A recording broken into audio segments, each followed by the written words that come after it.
Good morning, CABE. That spoken word was a very hard act to follow. I'm still tingling from it. It's been 2 decades. It took us 2 decades, a whole generation, to climb out of the hole of that English-only Prop 227 era to arrive at this day with a new state policy, the California English Learner Roadmap. We know that policy drives what can happen in schools, but we also have always known, those of us working with English learners as advocates, as their teachers, as their educators, that it's up to us to see to it that policy actually is implemented in schools and actually affects our kids. So today, as the co-chair of the California English Learner Roadmap Task Force, and as your colleague, and as your friend, I'm here to call upon you, to call upon us, all of us together, to be sure that the English Learner Roadmap becomes a visible, actual change in our schools and in our state. So when you return back to your schools and communities next week, I want you to make the English Learner Roadmap your #1 item to share with others. Pull out your handy-dandy little palm card, refer to the beautiful language of the vision and the mission of where our schools should be going, and engage people in really talking about what the roadmap needs to be in our schools, in our classrooms. So here on the video are a few suggestions, images, and ideas for how to bring that alive to people. Thank you.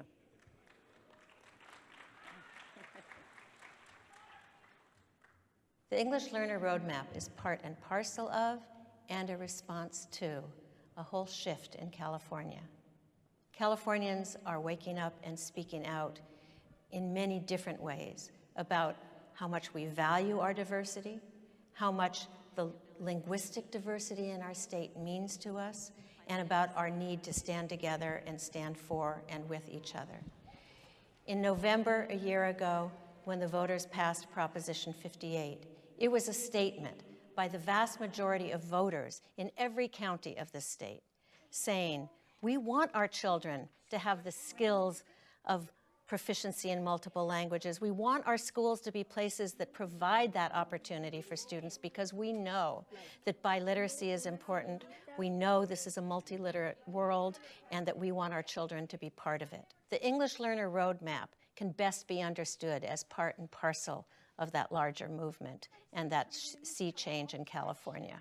We're a very different state than we were 20 years ago when Proposition 227 passed. And these new policies reflect that change. The English Learner Roadmap calls upon us to invest in professional development, to invest in the assessments that are needed, to invest in early childhood education, to invest in the leadership development so that we will put in place the systems that enable this to happen.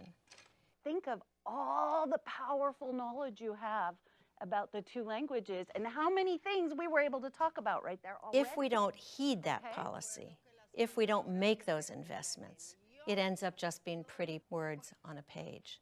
And that's where it really falls to everybody at the local level to see to it that this roadmap guides our financial planning, our local control accountability planning, and our own school site planning.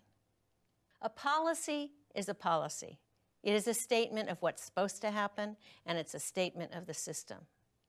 But the implementation of policy is what really makes the difference in the lives of children and students and their families and communities. This word immigrants means one who moves. One who moves. The first thing people need to do is to see to it that everyone understands that this is a new era, that the old Proposition 227 era is over.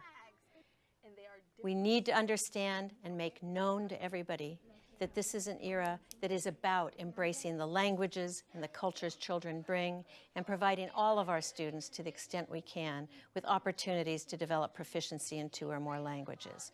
We have to start working to build the programs, to build the kind of instruction in our classrooms that really provides access to English learners, that really scaffolds them into high-level intellectual work, that sees to it that language is integrated into academic work across the curriculum, and that we are providing real access to those A through G credits that students need to get through high school, ready for college and career.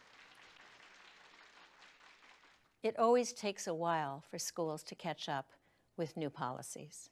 And a policy such as the English Learner Roadmap, which is such a sea change from the prior policy, requires that we all be active in saying to our schools, saying to the decision makers in education, excuse me, this is a new era, we have a new direction. We all have to be the carriers of that vision. We all have to be speaking that vision.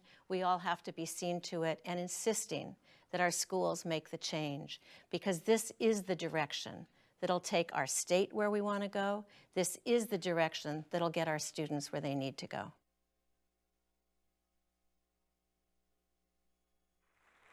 So CABE, can we do this? Can we make the roadmap real? You bet we can. Si se puede.